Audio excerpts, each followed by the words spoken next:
The river spirits. In the quiet village of Oba, the river was everything. It watered the crops, quenched thirst, and offered a playground for the children.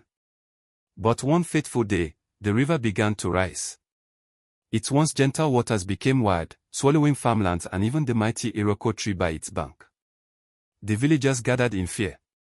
Some said the river was angry. Others whispered about the spirits who lived within its depths. Amid the chaos, 12-year-old Shinonso stood at the edge of the crowd, clutching her clay pot. "This is nonsense." Ezeki, a burly farmer, shouted, his voice rough with frustration. "We've done nothing to deserve this. How can we live if the river takes our lands?" He slammed his machete into the ground. "We need action, not riddles and stories." Chief Obi raised a hand to calm the crowd. "Ezeki, shouting will not calm the river," he said, his voice steady but firm. "Let us seek wisdom before we act." As the villagers debated, Shinonso felt something strange. A soft hum from the river, as if it were calling her name. That evening, while fetching water, she stood by the riverbank and heard it clearly. "Shinonso. Shinonso." Startled, she looked around. The water rippled without wind, and from its depths rose a glowing figure. Its form shimmered like moonlight, and its voice was both soft and commanding. "The balance has been broken," the spirit said. "Your people have taken too much without giving back. Only you can restore harmony." "But why me?" Shinonso asked, her voice trembling but steady. "I am just a child. How can I fix what the whole village has broken?"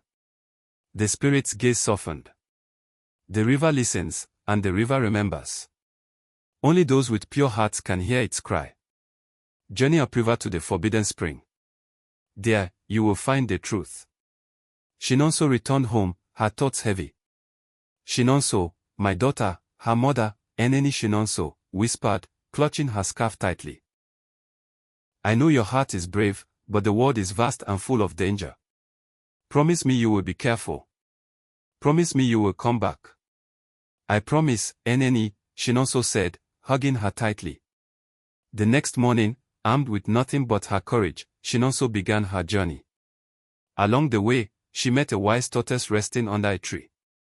"Where are you headed, little one?" the tortoise asked, its voice deep and measured. "To the forbidden spring," Shinonso replied.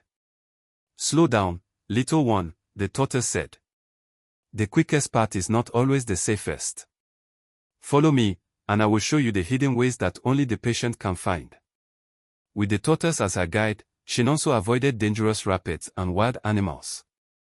Later, she encountered a golden fish leaping from the water. "You seek answers, young one," the fish said, its tiny voice rippling like laughter. "But first, answer me this: what runs but never walks, has a bed but never sleeps?" Shinonso thought for a moment. "The river," she answered, smiling. The fish twirled in delight. "You are clever, child. Keep going, and you will find what you seek."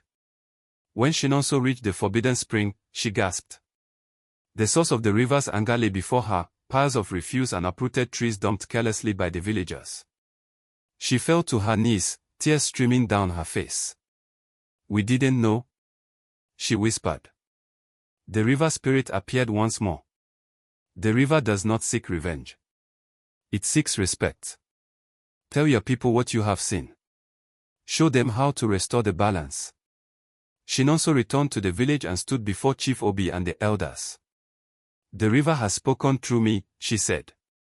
"It wants us to respect it, not take it for granted. We must stop harming it and give back to it." Chief Obi stroked his beard thoughtfully. "Child, what you say is wise beyond your years. If the river spirits have spoken through you, then we must listen. But the people will not act without proof. Can you show them what you have seen?" Shinonso led the villagers to the forbidden spring, where they saw the damage for themselves. Ezeki, once angry and dismissive, hung his head in shame.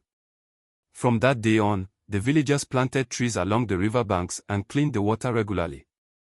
They held ceremonies to honor the spirits, singing praises to Shinonso, the girl who had saved them. The river flowed gently once more, and the village thrived. Chinonso's name became a legend, reminding everyone that even the smallest among us can bring harmony when guided by courage and respect. Thanks for watching. Please like, share and subscribe.